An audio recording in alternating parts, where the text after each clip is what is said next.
So very good afternoon everyone, this is Aditya Shrivastava from the stock brothers. और आज हम लोग बात करने वाले हैं कि कैसे हम मार्केट में काम करें, कि how we can understand the charts better.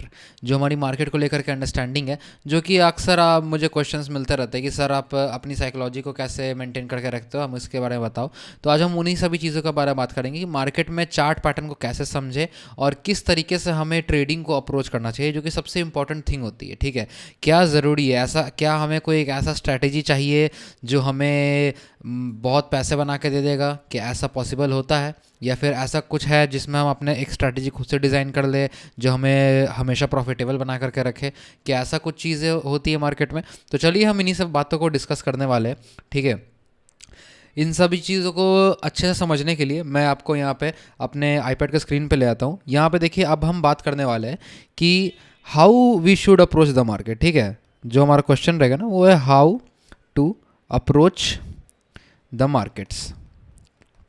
अब देखिए, इसमें मैं आपको पहले ब्रीफ में समझाता हूँ। आज का सेशन थोड़ा लेंदी हो सकता है क्योंकि आज हम डिटेल में बात करने वाले हैं, क्योंकि आज वीकेंड है और अक्सर मैं वीकेंड पे कोशिश करता हूँ कि एक इन्फॉर्मेटिव वीडियो आपके लिए बना पाऊँ।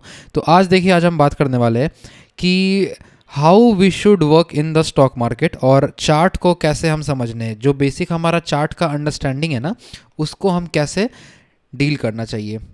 क्या हम चार्ट को सिर्फ पैटर्न्स के अकॉर्डिंग समझे, जो बुकिश पैटर्न्स होते हैं, जैसे डब्ल्यू पैटर्न हो गया, ट्रेंड लाइन ब्रेकआउट ब्रेकडाउन हो गया, क्या हमें इन सभी चीज़ों पे मार्केट को समझना चाहिए, या फिर कोई और तरीका है जिससे हमें मार्केट को देखना चाहिए? कैसे देखे, जैसे आपने देखा होगा वीडियोस में, मैं अक्सर मार्केट को साइकोलॉजी पर्सपेक्टिव से अप्रोच करता हूँ कि बायर्स यहाँ पे ट्रैप होंगे, सेलर्स यहाँ पर ट्रैप होंगे, जो कि एक ट्रैप का कॉन्सेप्ट होता है। ठीक है, फिर एक और कॉन्सेप्ट आता है जिसे हम लोग लिक्विडिटी स्वीप बोलते हैं।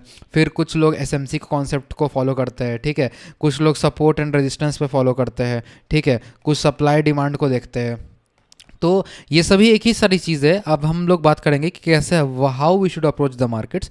तो देखिए, सबसे इंपॉर्टेंट जो बात है यहाँ पे, मैं पहले आपको एक छोटा सा एग्जांपल से समझाता हूँ कि सपोज करिए यहाँ पे दो दो बच्चे, ठीक है, एक का नाम राम है और एक का नाम है श्याम।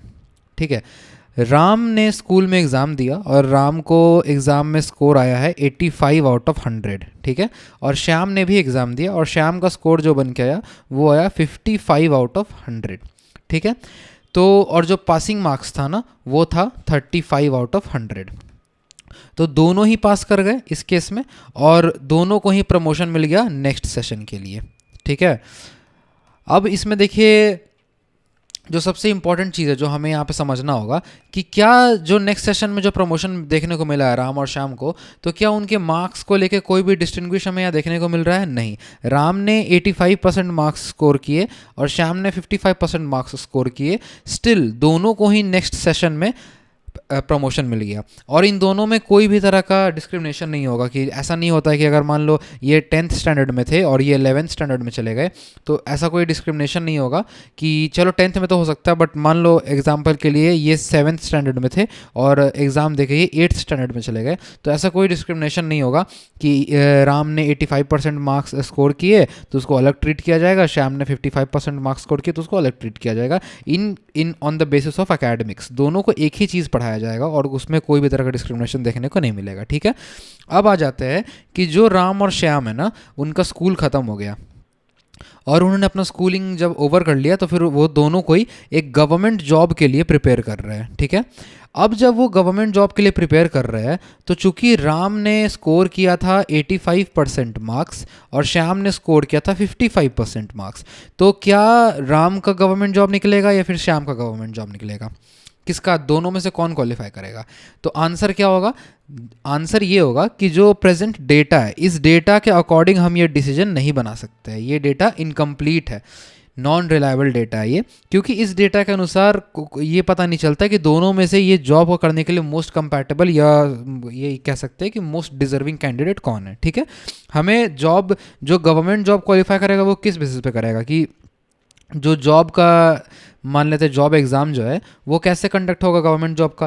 पहले एक एक होगा जो यहाँ पे प्री होगा, ठीक है, प्रीलिम्स एग्जामिनेशन होगा, फिर जो नेक्स्ट एग्जामिनेशन होगा वो मेंस एग्जामिनेशन होगा, और फिर एक नेक्स्ट एग्जामिनेशन जो होगा वो एक इंटरव्यू एग्जामिनेशन होगा, ठीक है। अब ये देखिए मैंने एक एग्जांपल लिया, आप कमेंट से मत लिख देना कि ये जॉब में ऐसा नहीं होता, वो जॉब में वैसा नहीं होता, ये सिर्फ एक एग्जांपल के तौर पर मैं आपको समझा रहा हूँ कि सपोज करते हैं इस गवर्नमेंट जॉब के लिए आपको प्रीलिम्स, मेंस और फिर इंटरव्यू क्वालिफाई करना होगा, ठीक है। तो दोनों में से कौन कैंडिडेट है जो गवर्नमेंट जॉब को लेकर के जाएगा, वो हमें तब पता चलेगा कि जो भी प्रीलिम्स, मेंस और इंटरव्यू, इन तीनों चीज़ों को जो क्वालिफाई कर पाएगा वही गवर्नमेंट जॉब को स्कोर कर पाएगा और वही होगा सबसे ज़्यादा वर्दी कैंडिडेट, ठीक है। तो अब देखिए इसका ट्रेडिंग से क्या लेना देना, मैं ये एग्जांपल आपको इसलिए समझा रहा था क्योंकि देखिए यहाँ पे हमने क्या समझा कि राम ने कितना स्कोर किया, ठीक है। पहले यहाँ राम लिख लेते हैं और यहाँ पे श्याम लिख लेते हैं, ठीक है। तो राम ने स्कोर किए थे 85 आउट ऑफ 100, श्याम ने स्कोर किए थे 55 आउट ऑफ 100, ठीक है। ये जो 85 और 55 है ये है आपकी ट्रेड वैल्यू एक्यूरेसी, जो बोलते हैं ना कि मेरा 85% ट्रेड सही होता है और कुछ लोग कहते हैं मेरा 55% सही हुआ, मैंने बाकी में लॉस कर दिए। 100 ट्रेड में से राम का 85 ट्रेड सही हुआ और श्याम का 55 ट्रेड सही हुआ, तो दोनों में से प्रॉफिटेबल कौन, ये आपको ये डेटा से पता नहीं चलता है। बट जब हम लोग ट्रेड करते रहते हैं लाइव मार्केट में तो हम क्या समझते हैं कि अरे मंडे को मैंने प्रॉफिट किया था, ट्यूसडे को मेरा लॉस हो गया, वेडनेसडे को भी मेरा लॉस हो गया, थर्सडे को भी मेरा लॉस हो गया, मतलब मैं एक प्रॉफिटेबल ट्रेडर नहीं हूँ। ये आप बोलते नहीं हो बट ये आपके सब कॉन्शियस माइंड में रहता है कि since you are making losses therefore you are a non profitable trader, और चूंकि सब कॉन्शियस माइंड को ये बिलीव हो जाता है कि आप एक नॉन प्रॉफिटेबल ट्रेडर हो, दैट इज़ द रीज़न कि आप सच में एक नॉन प्रॉफिटेबल ट्रेडर होते हो और आप मार्केट से प्रॉफिट को कन्वर्ट करके नहीं जा पाते हो, ठीक है। अब देखिए यहाँ पे हमें इस चीज़ को कैसे डील करना है। एक बात आपको समझ में आ गई कि द नंबर ऑफ ट्रेड्स जो हम लेते हैं उसमें कितने विनिंग होते हैं, कितने लूजिंग होते हैं, इसका कोई भी लेना देना नहीं होता आपके प्रॉफिटेबिलिटी से। These are just random trades, ठीक है। अब मार्केट में देखिए जो ट्रेडिंग हम कर रहे हैं ना, ट्रेडिंग करने के लिए आप क्या यूज़ करते हैं एज ए ट्रेडर, हम लोग क्या यूज़ करते हैं अपने ट्रेडिंग करने के लिए, हम एज अ ट्रेडर यहाँ पे यूज़ करते हैं टेक्निकल एनालिसिस, ठीक है। अब जो ये टेक्निकल एनालिसिस यूज़ करते हैं ये क्या है, ये कुछ नहीं, ये बस एक बायसनेस है। अगर आप इसको देखेंगे ना तो कोई बोल रहा है कि मार्केट एक पर्टिकुलर पॉइंट से ऊपर जाएगा और कोई बोल रहा है मार्केट एक पर्टिकुलर पॉइंट से नीचे जाएगा, तो आपका टेक्निकल एनालिसिस सिर्फ आपको एक बायसनेस देता है कि ये ऊपर जाने वाला है या ये नीचे जाने वाला है। इन रियलिटी ये बिल्कुल एक प्रोबेबिलिटी का गेम होता है कि मार्केट यहाँ से कितना % टाइम में ऊपर जाएगा और कितना % नीचे जाएगा। It's a game of probabilities.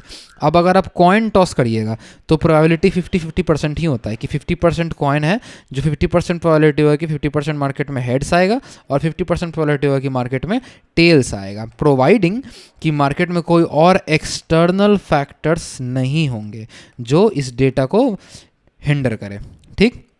External factors क्या क्या हो जाएंगे, जैसे मान लीजिए हवा जो चल रही है उसका स्पीड, जो इंसान कॉइन को टॉस कर रहा है वो कितने फोर्स के साथ कॉइन को टॉस कर रहा है, वो किस मोमेंटम से कर रहा है, कैसे कर रहा है टॉस, ठीक है। ये सारे एक्सटर्नल फैक्टर्स हो गए। अगर इस डेटा में चेंज आया तो इस डेटा में चेंज आ जाएगा, तब 50-50 प्रोबेबिलिटी नहीं रहेगा, ठीक है।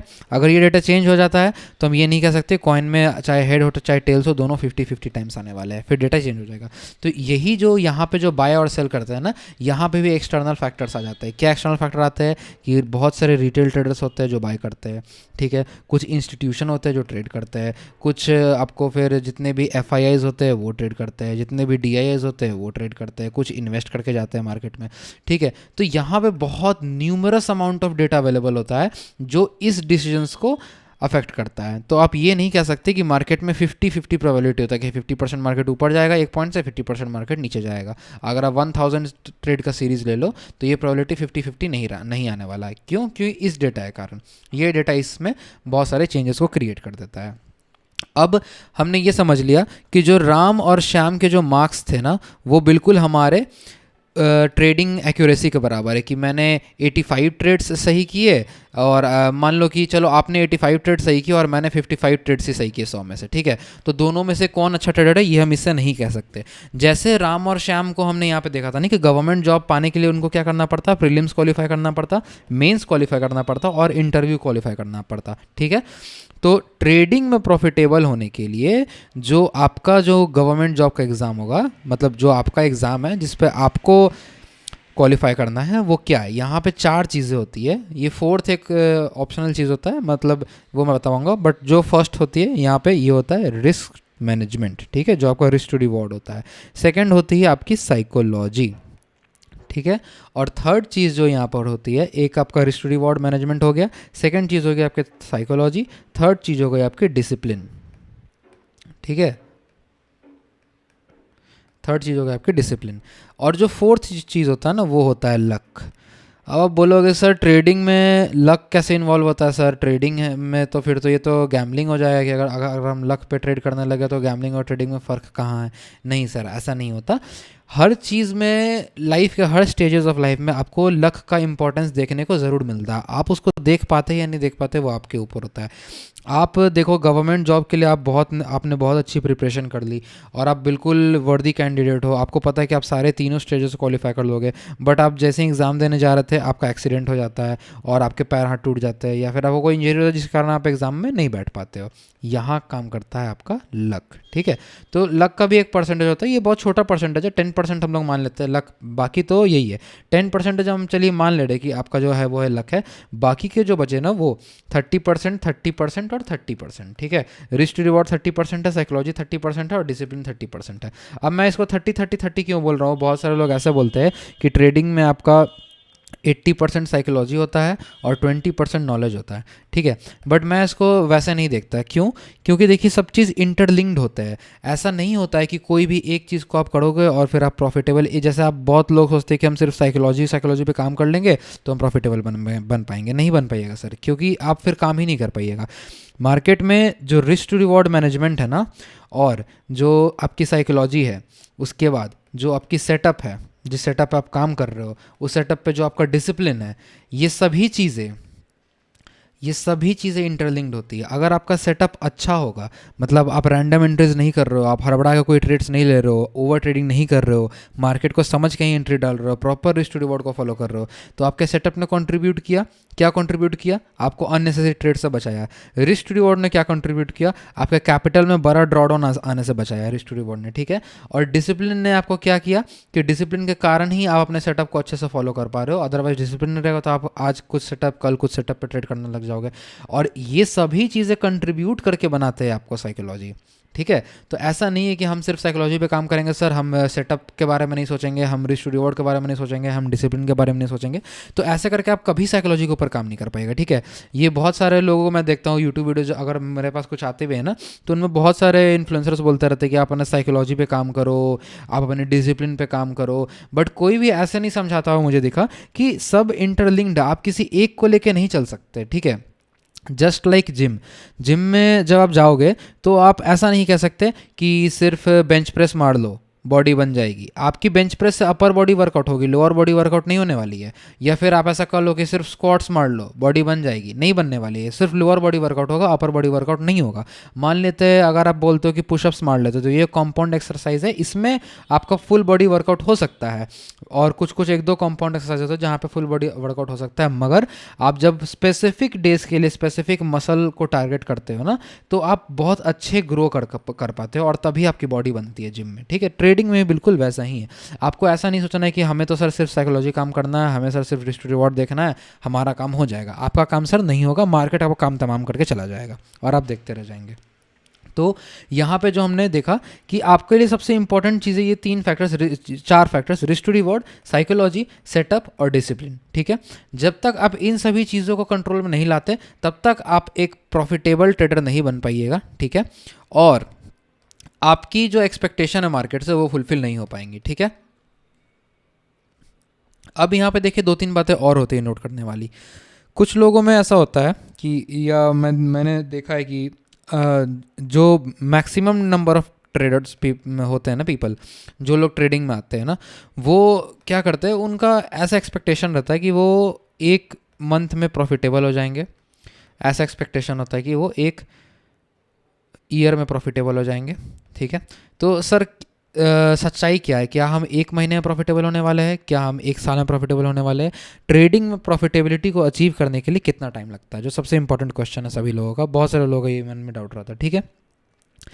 अब देखिए कितना टाइम आपको लगने वाला है, ये डिपेंड करेगा आपके मेहनत के ऊपर कि आपने किन चीज़ों पे कितना काम किया, आपका रिस्क रिवॉर्ड कैसा है, आपका साइकोलॉजी कैसा है, आपका सेटअप कैसा है, आपका डिसिप्लिन कैसा है। ठीक है, आपको बिल्कुल इन और आउट पे ध्यान देना होगा। मतलब इन द सेंस कि आप आज ट्रेड करने आए मार्केट में, ठीक है, आपने कैपिटल जो इन्फ्यूज़ किया मार्केट में, वो सपोज कर लेते हैं 10,000 का कैपिटल इन्फ्यूज़ किया, और आप इस पे एक्सपेक्ट कर रहे हो कि आपको यहाँ से 100 रुपये बनाने हैं।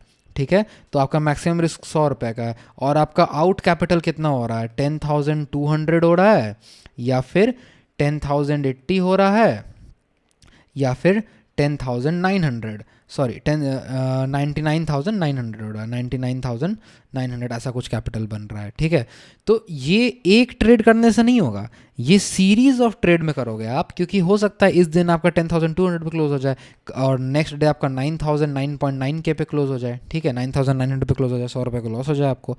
तो ये एक दिन से कुछ नहीं होने वाला, आपको एक सीरीज ऑफ ट्रेड्स को पकड़ना होगा, और आपको इन सभी चीज़ों पर के प्रोसेस को फॉलो करना पड़ेगा। Risk to reward, psychology, setup और डिसिप्लिन। साइकोलॉजी कुछ है नहीं जिसको आप फॉलो कर लो, क्योंकि आप लोग बोलते हैं कि सर हम एक अच्छी साइकोलॉजी कैसे अटेन कर ले, कैसे हम अपनी साइकोलॉजी को ठीक करें। आप नहीं कर सकते हो, ये टाइम के साथ आएगी। आपके हाथ में क्या है, रिस्क टू रिवॉर्ड आपके हाथ में है, आपके हाथ में क्या है, सेटअप आपके हाथ में है, डिसिप्लिन आपके हाथ में है। अगर आप इन तीन चीज़ों को अपने कंट्रोल में रख लोगे ना, तो ऑटोमेटिकली साइकोलॉजी बन जाएगी। ये आपको बनानी नहीं पड़ती, ये खुद ब खुद बन जाती है। ठीक है, अब बिल्कुल वैसे जैसे जो एक अच्छा फिजिक होता है ना, एक फिट फिजिक जो होता है, वो ऐसा नहीं कि आप कहीं से जाकर खरीद के लगा लोगे अपने शरीर में, नहीं कर सकते हो। आपको डेली एक्सरसाइजेस करनी है सर, एक्सरसाइज करना है, अपने डाइट को फॉलो करना है, टाइम पे उठना है, टाइम पे सोना है। ठीक है, अननेसेसरी चीज़ों को नहीं खाना है। जब ये सब चीज़ करते रहोगे तो उसका बाई प्रोडक्ट होता है फिजिक। वैसे ही रिस्क रिवॉर्ड, सेटअप और डिसिप्लिन का बाई प्रोडक्ट होता है साइकोलॉजी। जब तक आपका, और उसके बाद एक और चीज़ होती है ट्रेडिंग में, खास करके ट्रेडिंग में भी है और बाकी सभी चीज़ों में भी है। बट देखिए ट्रेडिंग में क्या होता है ना कि हर चीज़ का इफेक्ट आपको यहाँ पे 100 टाइम्स फास्ट दिखता है। अगर बिजनेस में आप कोई मिस्टेक करते हो ना, तो उसका इफेक्ट आपको 1 मंथ बाद दिखेगा या 10 डेज बाद दिखेगा। ट्रेडिंग में कोई मिस्टेक करोगे ना, उसी सेकंड में आपको आपका डिफरेंस दिख जाएगा मार्केट के अंदर। ठीक है, तो अगर आपका ये तीन पिलर्स हैं जिसने आपके साइकोलॉजी को बिल्डअप करके रखा हुआ है। The moment you break any one of them, अगर इनमें से कोई भी एक पिलर को आपने ब्रेक किया तो आपका साइकोलॉजी हो जाएगा ख़त्म। ठीक है, और आपका साइकोलॉजी जैसे ही खराब हुआ तो फिर धीरे धीरे ये सारे पिलर टूट जाएंगे। आप डिसिप्लिन में नहीं रह पाओगे, सेटअप को फॉलो नहीं कर पाओगे, रिस्क टू रिवॉर्ड को मेंटेन नहीं कर पाओगे, and you will be gone from the markets in no time. ठीक है, तो आपका सबसे इंपॉर्टेंट होगा ना कि, क्योंकि देखिए ट्रेडिंग में क्या बोलते हैं बहुत सारे लोग, आपने सुना होगा, it is the fastest way to make money. ठीक है, ऐसे लोग बोलते हैं कि trading is the fastest way to make money. Maybe not, ठीक है, but I am sure that it is one of the hardest way to make easy money. ठीक है, अब देखिए इसको समझना पड़ेगा, one of the hardest way to make easy money क्यों है। मैं ईजी मनी क्यों कह रहा हूँ, इसको कमाना आसान नहीं है ट्रेडिंग में, मगर आपको कोई ईंटें नहीं उठाना है, आपको कोई 9 to 5 का जॉब नहीं करना है। ठीक है, अगर आपको ये सभी चीज़ें नहीं करनी है तो फिर आपके लिए यहाँ पे क्या पढ़ना पड़ता है, सिर्फ एक क्लिक करना पड़ता है ब्रोकर के विंडो पे और आपका पैसा बन जाता है। ठीक है, मैं इसको हार्ड क्यों कह रहा हूँ, हार्ड ये इसलिए है, सिर्फ ये क्लिक करना हार्ड इसलिए है क्योंकि आपको इन सभी एलिमेंट्स को लेके चलना पड़ता है। Risk to reward, psychology, discipline, setup, एक को भी आपने मिस किया सर, एक दिन के लिए भी नहीं, मतलब 1 घंटे के लिए, 10 मिनट के लिए भी अगर आपने कोई एक भी पिलर को तोड़ा तो फिर सर आप, मतलब वो आपको पता भी नहीं चलेगा, और कब आप ड्रॉडाउन में चले जाओगे ना, आप समझ भी नहीं पाओगे क्या हो गया और अब कैसे आप ड्रॉडाउन में आ गए। तो इसीलिए मैं कहता हूँ it is the hardest way to make easy money. और ये मेरी लाइन नहीं है, ये मैंने एक बुक में पढ़ी थी और बहुत अच्छी लाइन है ये, इसीलिए मैं आपको ये बता रहा हूँ कि it is the one of the hardest way to make easy money. Fastest हो सकता है, नहीं भी हो सकता है, देखिए वो आपके ट्रेडिंग के ऊपर डिपेंड करता है। अब देखिए मैं इसमें आपको एक और चीज़ बताना चाहता हूँ। आपके पास एग्जाम्पल के लिए मान लेते हैं 10,000 का कैपिटल है। ठीक है, 10,000 का आपको एम करना है 100 रुपीज़ 10,000 से बनाने का, 100 रुपीज़ टू 150 रुपीज़, ये आपका एम होना चाहिए। कितने टाइम में, एक दिन में? नहीं सर, एक दिन में नहीं, ये आपका एम होना चाहिए कि आप 10,000 से 100-200 रुपये बना पाओ। कब तक? 1 महीने में, 1 मंथ में। अब आप बोलोगे कि सर एक महीने में 150 रुपये 200 रुपये, इससे हमारा क्या होगा सर? हम तो 10,000 से एक दिन में ही बना लेते हैं 2,000 5,000। बहुत सारे लोगों को मैंने देखा है वो यूट्यूब पे वीडियो वगैरह डालते रहते हैं कि 10,000 का कैपिटल लिया, उन्होंने 2K बना दिया, फिर उन्होंने 5K बना दिया 10,000 कैपिटल से, 10,000 कैपिटल को डबल कर दिया, 20,000 कर दिया। कुछ लोग वैसे ही बनाते हैं कि 10,000 to 1 लाख, ठीक है। 10,000 का कैपिटल से उन्होंने 1 लाख बना दिया, 1 लाख कैपिटल से उन्होंने 5 लाख बना दिया, ठीक है। लोग ऐसा ऐसा लिखते रहते हैं। तो देखिए, मैं ये नहीं कह रहा कि कौन सही है कौन गलत है, ऐसा हो सकता है, ऐसा किया जा सकता है या नहीं किया जा सकता, डेफिनेटली किया जा सकता है, ऐसा नहीं है कि नहीं किया जा सकता है। मगर आपको एक चीज़ समझना होगा कि सभी लोग कहते हैं कि it is easy to make big capital from small capital, ठीक है। आप समझ पा रहे हो अगर कि अगर आपके पास स्मॉल फंड्स है ना, तो स्मॉल फंड्स को ग्रो करना आसान होता है, बिग फंड को ग्रो करना आसान नहीं होता। उस रिस्क पे आप उसको ग्रो नहीं कर सकते हो, ठीक है। स्मॉल फंड में मान लो आपका 10,000 रुपीज़ है, तो आप उसका बड़ा रिस्क ले लो और 10% रिस्क ले रहे हो, 5% रिस्क ले रहे हो और फिर उसको ग्रो कर रहे हो, तो it is easy to do that. क्योंकि बट इस प्रोसेस में ये 10,000 के जीरो होने के चांसेस कितने होते हैं? बहुत ज़्यादा। 90% केसेस में ये जल्दी जीरो होने वाला है, 10% केसेस में ये मल्टीप्लाई हो जाएगा, और उसको सस्टेन करना वो और भी ज़्यादा टफ होता है। 5% केसेस में ही वो सस्टेन होता है, बाकी सब में 10,000 का 20,000 होगा, फिर 25,000 होगा, फिर सब जीरो हो जाएगा। अब इसमें आपको कैसे अप्रोच करना है? देखिए, वैसे आपको कैसे अप्रोच करना है ये आपका डिसीजन होगा, मैं आपको नहीं बता रहा कि आपको एक्चुअल में ट्रेडिंग में क्या करना है। मैं आपको अपनी एडवाइस दे रहा हूँ, या जो मेरा ओपिनियन है वो आपके साथ शेयर कर रहा हूँ कि 10,000 नहीं बोल रहा हूँ मैं आपको, ये ऐसा कुछ नहीं कि आपको 10,000 अगले दिन लेके मार्केट में जंप कर जाना है, ऐसा कुछ भी नहीं है। आप 10 रुपीज़ ले लो, बस ये एक एग्जांपल के लिए मैं आपको समझा रहा हूँ कि सपोज आपका 10,000 का कैपिटल है, आपको उसका एम करना मंथली 1% to 2%। ये बहुत छोटा अमाउंट है, बहुत छोटा अमाउंट है ना सर, तो आप इसको बना के दिखाइए 6 महीने, 6 मंथ्स आप 1% 2% बना के दिखाइए। और ये टाइम पीरियड आप बिल्कुल वैसे लीजिए जो आप लर्निंग के लिए लेते हैं। आप जब स्कूल जाते हैं, हम सब स्कूल गए हैं, ठीक है, आप लोगों ने 10th किया, 12th किया, ठीक है, कॉलेज पे ग्रेजुएशन किया, फिर कुछ लोग मास्टर्स करते हैं, फिर आपको जॉब मिलती है। और वहाँ पे आप नहीं गिनते हो कि आपने 12 साल यहाँ पढ़ाई किए, कोई पैसा नहीं आया, 3 साल और 5 साल यहाँ ही पढ़ाई किए, कोई पैसा नहीं आया, 17 साल के बाद आप पैसे कमा रहे हो, तब आपको दिक्कत नहीं होता है। अपने जेब से पैसे दे दो तब भी आपको दिक्कत नहीं होता है। पर ट्रेडिंग में आप चाहते हो कि आप एक हफ्ते में पैसा कमाओगे। तो देखिए, जो ऐसे जाता है वो ऐसे ही आता है नीचे, ठीक है। आप स्टेप बाय स्टेप जाइएगा तो कंटिन्यू कर पाइएगा। अगर आप सोचिए कि आप एक बार में रातों रात बन जाइएगा लखपति, तो अगला दिन आप भिखारी भी बन जाइएगा, ज़्यादा टाइम नहीं लगने वाला, कैपिटल चला जाएगा। तो आपको बिल्कुल वैसे ही अप्रोच रखना है मार्केट में। आप पहले 1% 2% बनाइए, स्लो स्टार्ट करिए मार्केट में। जब आपके पास एक बार, मैं क्या कह रहा हूँ, आप एक बार फिजिक तो बनाओ, आप एक बार फिटनेस तो अचीव कर लो। आपने एक बार 100 kg का डेडलिफ्ट मार लिया, आपने एक बार अच्छे 50-60 किलोस का बेंच प्रेस मार लिया, ठीक है, आपके बॉडी में स्ट्रेंथ आ गई, आपने अपनी डाइट को सही कर लिया, आप जंक फूड खाना बंद कर चुके हो, आपकी फिजिक अच्छी हो गई, आपका वेट लॉस हो गया है, फैट लॉस हो चुका है, आपका फैट जो परसेंटेज है वो 10% के अंदर आ चुका है। अब इसके बाद करो ना सर, आप इसके बाद आप करो, आप जितने भी चैलेंजेस वो सब कर लो। आप कर लो 100 पुशअप्स इन अ डे, ये चैलेंज कर लो। फिर आप कर लो 100 पुलअप्स इन अ डे, ठीक है। फिर आप कर लो doing 50 pushups per day for 1 week. ये सारे चैलेंजेस कर लो, इनसे आपकी बॉडी में अच्छी ग्रोथ दिखेगी और आप कर भी लोगे। बट बोलो कि बिगिनर है, उसको जिम का जी नहीं आता, उसको फिटनेस का एफ नहीं पता है, और आप बोल रहे हो कि 100 दिन पुशअप कर लो, 50 दिन ये कर लो, कुछ नहीं हो पाएगा उससे। बॉडी बनेगी, कंटिन्यू नहीं कर पाएगा, छोड़ देगा। This is not the proper way to do that. ये जो कैपिटल का मल्टीप्लिकेशन होता है ना, ये प्रो ट्रेडर्स के लिए, प्रोफेशनल ट्रेडर्स के लिए, उनके लिए है जिनके पास ये ऑलरेडी 3 स्ट्रॉन्ग पिलर्स है, डिसिप्लिन, सेटअप और रिस्क टू रिवॉर्ड मैनेजमेंट। जिनके पास ये सारे स्ट्रॉन्ग पिलर्स अवेलेबल है ना, ये उनके लिए होता है कि आप कैपिटल को डबल कर लो। क्यों?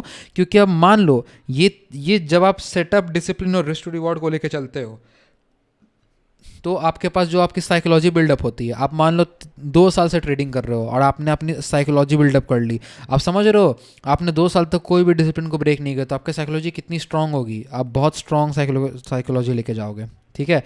अब इस स्ट्रॉन्ग साइकोलॉजी में इतना पोटेंशियल है कि ये 10,000 का 20,000 कर देगा, 10,000 का 10 लाख भी कर देगा, ठीक है। ये मैं नहीं कह रहा कि ये पॉसिबल नहीं है, 100% पॉसिबल है। बट सर, इसके लिए जो लग्जरी है ना, वो उसका नाम है साइकोलॉजी, जो आपके पास अभी नहीं है। तो आपको पहले इस साइकोलॉजी पे काम करना होगा, तब आप ये मल्टीप्लिकेशन पे काम कर सकते हो। उससे पहले आप इस मल्टीप्लिकेशन के बारे में छोड़ दो सोचना, कोई फ़ायदा नहीं होने वाला कि 10 जड़ लगाएंगे और ये कर लेंगे वो कर लेंगे। मैं आपको क्या बोल रहा हूँ कि आपको अगर 10 जड़ लगाने हैं ना, आप 10,000 को खुद पे लगाओ। आप मार्केट में मत डालो उसको, अभी 10,000 को इन्वेस्ट करो खुद पे, अपने सेल्फ के ऊपर इन्वेस्ट करो। उसके बाद आप फिर मार्केट में निकलो, पैसे कमाना सीखो, ट्रेडिंग से नहीं, जॉब करके, कुछ बिजनेस करके। आपके पास कॉन्फिडेंस होना चाहिए कि if trading doesn't work then I will be able to generate some income for me and my family. जब तक आपके पास ये कॉन्फिडेंस नहीं होगा ना सर, तब तक आप ट्रेडिंग में कुछ नहीं कर पाओगे। आप ऐसा सोचोगे कि हम सब छोड़ देते हैं, जॉब वॉब नहीं करते, कुछ नहीं करते और डायरेक्ट ट्रेडिंग से पैसे कमा लेंगे, नहीं सर ऐसा नहीं होने वाला। मे बी आप कमा लो but it will be the hardest path one can follow, ठीक है। मैं ऐसा नहीं कह रहा कि ऐसा हो ही नहीं सकता, एक्सेप्शन सब जगह होते हैं, but why to choose the hardest path, और ये रिस्क से भरा हुआ पाथ क्यों लेना है कि अगर ट्रेडिंग में आप कुछ नहीं कर पाए तो फिर आप क्या करोगे? आपको फिर मतलब आप समझ रहे हो, आपको बॉटम से स्टार्ट करना पड़ेगा, उसमें बहुत टाइम लगने वाला। तो आप ऐसा मत करिए। आपको हमेशा पहले अपना सेल्फ पे पैसा लगाइए, अपने आप के ऊपर इन्वेस्ट करिए। आप जितना स्किल यूज़ कर सकते हैं, जितने स्किल सीख सकते, कोर्सेज करो, अलग अलग चीज़ों से सीखो। मैं नहीं कह रहा कि आपके कोर्स फ्रूटफुल होंगे या नहीं होंगे, मैं इस पर जा ही नहीं रहा हूँ। मैं क्या कह रहा हूँ, आप मान लो 100 लोगों का ग्रुप है, ठीक है। ये एग्जाम्पल अच्छे से समझना, बहुत इंपॉर्टेंट एग्जाम्पल है, ठीक है। 100 लोगों का ग्रुप है, इन 100 लोगों के ग्रुप में जितने भी लोग हैं ना, इन 100 लोगों को 3 ऑप्शंस थे। एक था आईफोन, ठीक है, एप्पल का आईफोन है, ठीक है। दूसरा है एक लग्जरी कार, ठीक है, मतलब जैसे आप समझ लो XUV 700 या BMW मर्सिडीज़ या जो भी, ये तो खैर फिर भी बहुत हो गया, बट एक कार समझ लो नॉर्मल सा जो 10 लाख के अंदर आती है, वो कार हो गया एक ऑप्शन। और जो नेक्स्ट ऑप्शन है ना उनके पास, वो है कि आप कपड़े खरीद लो या फिर क्लोथ्स खरीद लो या फिर वेकेशन पे चले जाओ, ट्रिप पे चले जाओ, वगैरह वगैरह वगैरह वगैरह। मैक्सिमम लोग इस फ़ोन को चूज़ करने वाले हैं। कुछ लोग होंगे जो कार्स को चूज़ करने वाले हैं, कुछ लोग होंगे जो इस क्लोथ्स को चूज़ करेंगे, ठीक है। क्लोथ्स खरीदेंगे, वेकेशन पे जाएंगे, उनके लिए उनके पास बजट होगा 20,000 का, 30,000 का, 50,000 का, ठीक है। आप बाहर रेस्टोरेंट में खाना खाने जाते हो, आपका बजट होता है आपका 2,000 का। अरे भाई 2,000 का खाना तो आराम से खा ही लेंगे। बट इनमें से किसी के पास भी सेल्फ लर्निंग के लिए 1 रुपये का भी बजट नहीं होता है, 1 रुपया भी नहीं होगा आपके पास। आपको बोलूँगा ना कि आप ये बुक ले लो, आप वो कोर्स कर लो, आप ये वेबिनार अटेंड करो, वो सेमिनार अटेंड करो, तो आप पूछोगे सर उसका फ़ीस कितना है सर? मैं बोलूँगा कि 2,000 रुपये फ़ीस है। आप लोग अरे भाई 2,000 कहाँ से लाऊंगा? क्यों आप ऐसा क्यों सोचते हो? क्योंकि आपके पास आपका एजुकेशन बजट ही नहीं है, ठीक है। आपके पास आपका एजुकेशन बजट नहीं है।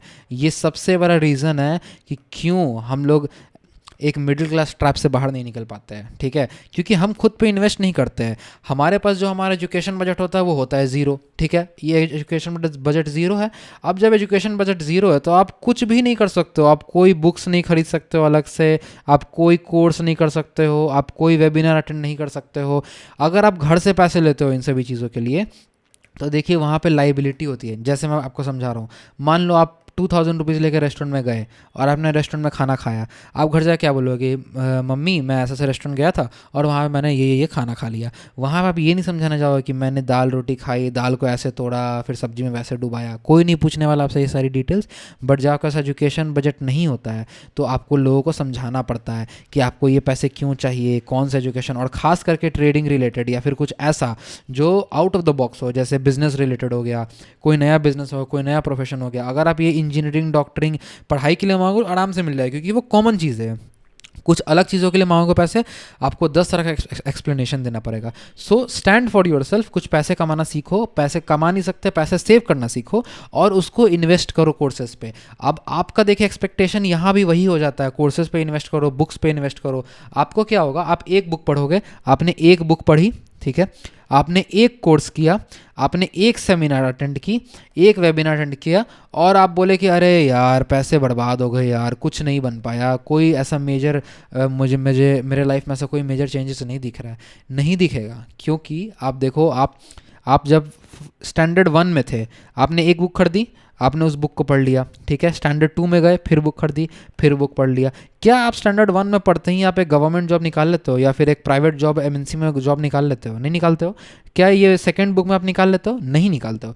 तो जब आपके एक्सपेक्टेशन यहाँ ऐसी नहीं रहती, आपको पता है कि अभी तो 10th पास करना है, 12th पास करना है, कॉलेज करना है, डिप्लोमास करने हैं, डिग्रीज लेने हैं, फिर जॉब मिलेगा, तो आपकी एक्सपेक्टेशन यहाँ पे फिर क्यों वैसी हो जाती है एजुकेशन के लाइन में, जब आप कुछ अलग से ट्राई करने जाते हो? कि नहीं सर हम तो एक ही चीज़ करेंगे, एक कोर्स कर लिया तो हमारी लाइफ बन जाएगी, एक बुक पढ़ लिया तो हमारी लाइफ बन जाएगी, अगर नहीं बनी तो ये कोर्स बर्बाद हो गया, ये बुक का पैसा बर्बाद हो गया।